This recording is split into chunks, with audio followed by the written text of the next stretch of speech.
Okay, Little Devils, we're gonna be in for a hell of a bedtime story. So, let's see here. This will be from January the 17th. Though I still think about calling it God's Trap, really, and I'll explain why. Okay, so now I think this was a revisit of a preacher because the way that I don't remember faces from this long ago, but the way that he preached seems awfully familiar. So anyhow, we'll go through that and then we'll open up the Holy Fable and I'll explain in detail why I said what I said. So the preacher started off, claims that these services are important to save souls. I guess he's talking about his visit. Claims that God speaks to our hearts. And if you watch any amount of atheist content, like they'll point out like how many pastors will say that, it's written on your heart. I'm not going to get into all that. There's juicier things to get into, but it's a lame excuse. So yeah, my rebuttal to this: pastor to preach tonight caught COVID. Oh yeah, I forgot about this. So this is one of those pastors where what can you expect from one who preaches not to trust doctors or the government? So yeah, okay, so I think I mentioned him about a week ago, or he visited a week ago prior to this. So decisions that we make, claims that if you don't make a decision, someone else will for you. Let's see here. Decisions can affect a lot of things. I went, duh. Claims human counsel is bound to change. So this is all him. I'm like, so my rebuttal to this was, well, duh, life changes nonstop. Your situation is never stationary. And even if you stay still, like, things will still happen around you. Like, nothing stays the same. One must adjust to change. We don't live in a closed system. So that's my rebuttal to that. Let's see here. Claims a non-changing book, aka the Bible, is better than counsel that can adjust to variables. Let's see here. Claims that the tree that bears, quote, knowledge and understanding of right and wrong is bad. Now, I don't know if I may have been paraphrasing what he was saying, but that's essentially what he did say. Eating of the fruit was the fall of humanity. So my rebuttal was, how could Adam and Eve comprehend right and wrong if they haven't ate it yet? And I have in here naive, like, essentially adult children. Claims because of Adam and Eve we are all dead inside. That's his wording specifically.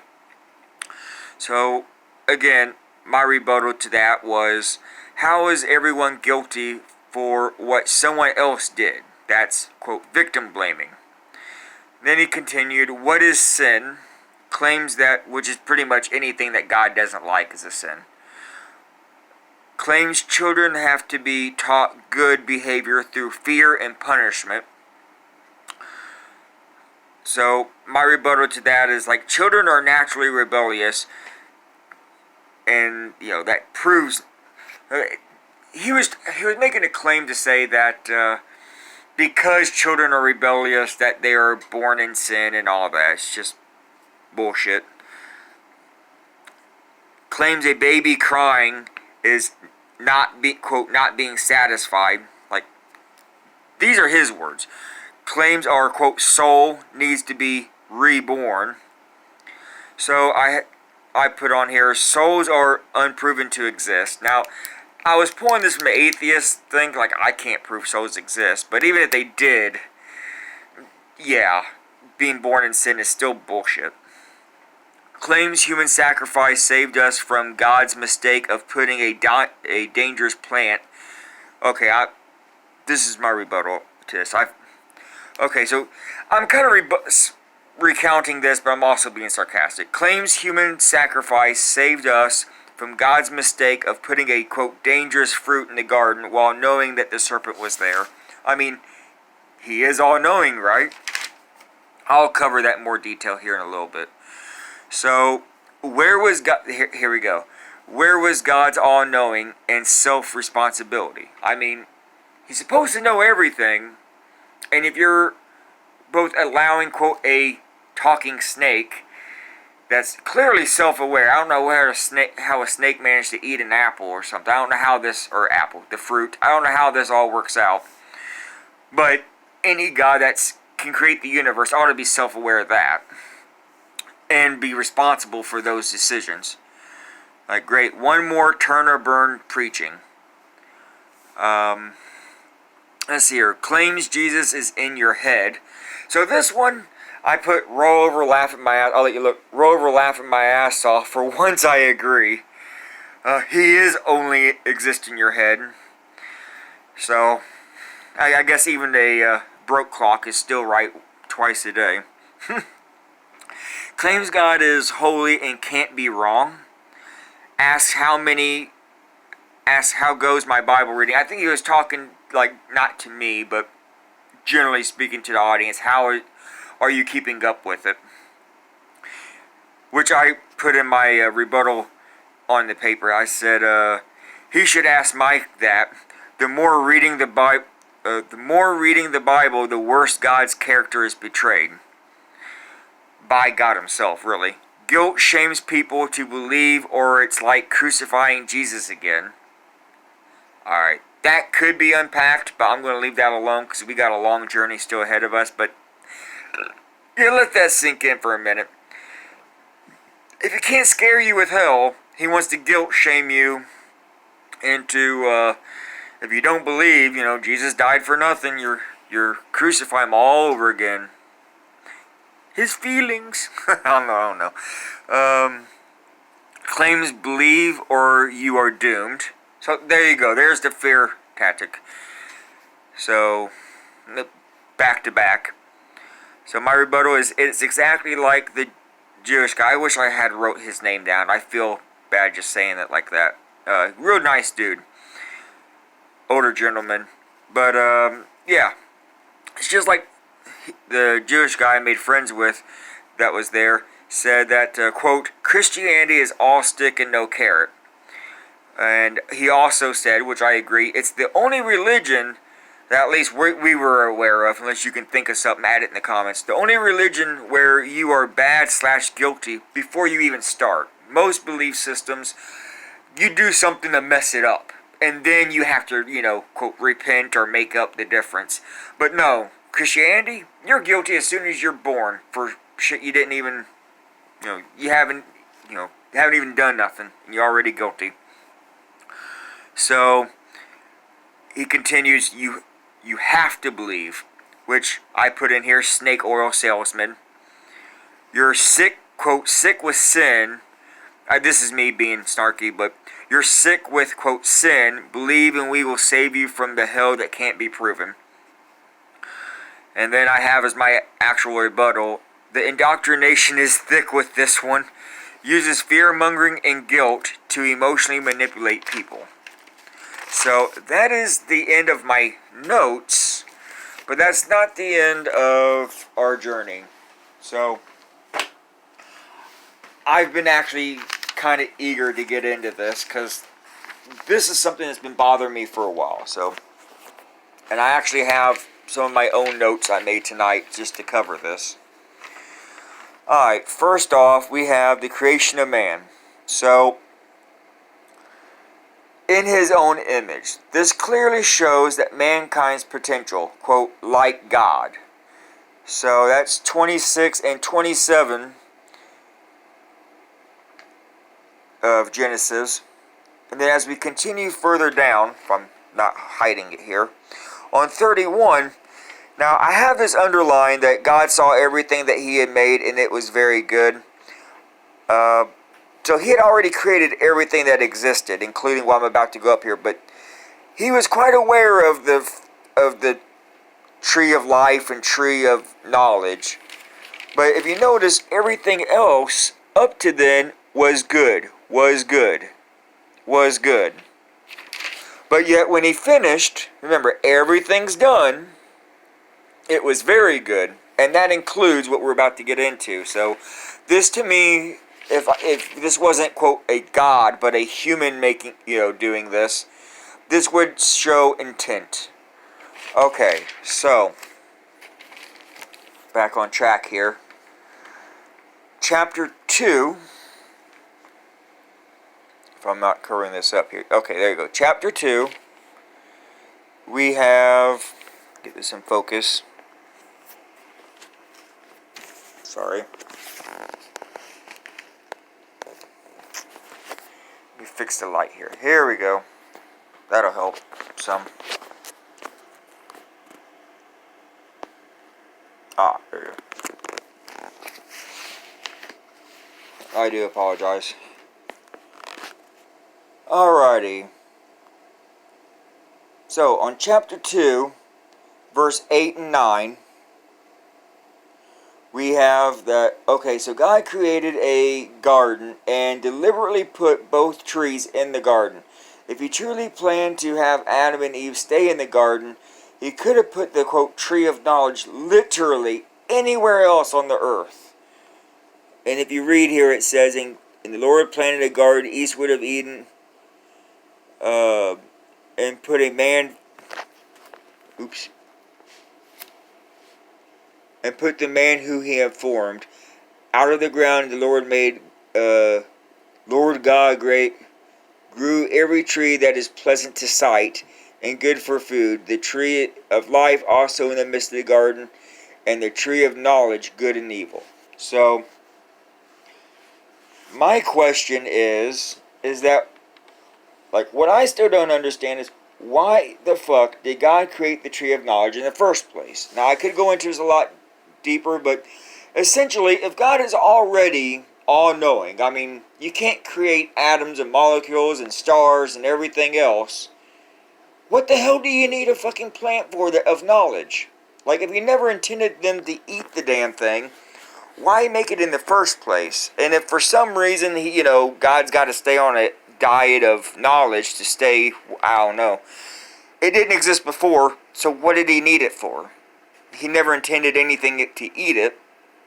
It just doesn't make sense. Anyhow, so we got chapter 2, verse 17. But the tree of knowledge of good and evil, thou shalt not eat it, for in the day thou shalt surely die.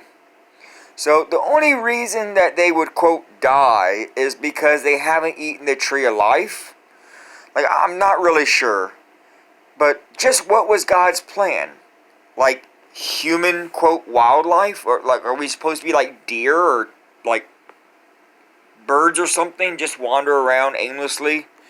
With the potential that he created us to be in the... Yeah, it just doesn't make any sense. We have all this potential. And this is kind of where, like, Luciferianism comes in. It's like, it doesn't actually mean Lucifer as, like, in the story of the Bible, so much as a spirit that took up the mask of the term Lucifer. Because, like, with this, like, humans have potential. And that's where the whole enlightenment thing comes into. But anyway, that's unrelated with this specifically. I'll just throw that in there. So, chapter 3, 4, and 5. We got chapter 3, verse 4 and 5 here. He said, and the serpent said unto the woman, ye shall not surely die, for doth know that in the day ye eat thereof, I got to get a different Bible than this, then your eyes shall be opened, and ye shall be as gods, knowing good and evil. So I have on here, because good and evil is a really weird term. Essentially, so the serpent is essentially telling Eve, eating this will give you self-awareness. That is what separates us from nature. Yes, I realize that there are other animals that have some level of self-awareness, but clearly we're far more developed in that sense than most. So, yeah. And as you will see here in a second. Okay, so chapter 3, 6, and 7. For when the woman saw that the tree was good for food, and that it was pleasant to the eyes, the tree to be desired to make one wise, she took of the fruit, and thereof did eat, and also gave unto her husband with her, and he did eat. And the eyes of both of them were opened, and they knew that they were naked. So, again, 6 and 7. So first off, why did God make the forbidden fruit and the tree edible in the first place and pleasant to the eyes? Like, straight up, it sounds like God had some intention here. Like, what was his intention? Like, if it was gnarly looking and rancid smelling, I'd like to think the serpent would have had a harder time convincing them. And of course, with the verse 7, it's kind of cut in between the two here. But yeah, I just said I'm naked as a joke. But yeah, clearly self-awareness. So, I don't know if that's my interpretation of good and evil, or just being self-aware of your actions and how it equates to people socially and the environment around you. But that's what good and evil in this sense seems to be. Like, oh no, I'm naked. Yeah, that's being aware of yourself. Then this kind of puts the icing on the pudding, or icing on the cake here. And he said, he told, who told thou that you was naked? Hast thou eaten from thy tree? So clearly, God didn't want them to be self-aware. Why? Followed by everyone pointing fingers. So I'm going to read this just for shits and giggles here, because now this is essentially the blame game. And this shows like just how much they were still like children-minded, even after eating of the fruit. And man said, the woman who thou gavest to be with me, she gave me of the tree, and I did eat. He was standing right next to her. So first thing that happens in here, this shows how misogynistic this book is. The guy turns to the woman, she gave it to me, therefore I ate it. I mean, you can unpack that yourself, but we're at 17 minutes. Then she turned to the Lord and was just like, yeah, but the serpent beguiled me, and then I ate it. So then she blamed. It's all she blame, he blame, she blame, and like, what the hell? And it goes back to the original thing, the point I made. If I was, quote, God, like, first off, I wouldn't have put a tree of knowledge. If I didn't want them to be self-aware, he had an entire fucking planet he could have put it on, besides his one garden. And then if he was going to do it anyway, just to keep everything in one spot, he could have made it disgusting or something. Like, who is the true person that lured them in the first place? He's the one that made it that way. Made it pleasant to the eye and edible. So, this is at 18 minutes. This is a lot longer than my studies usually are. But, yeah, I guess that makes up for the really short video last week. Anyhow, until next week.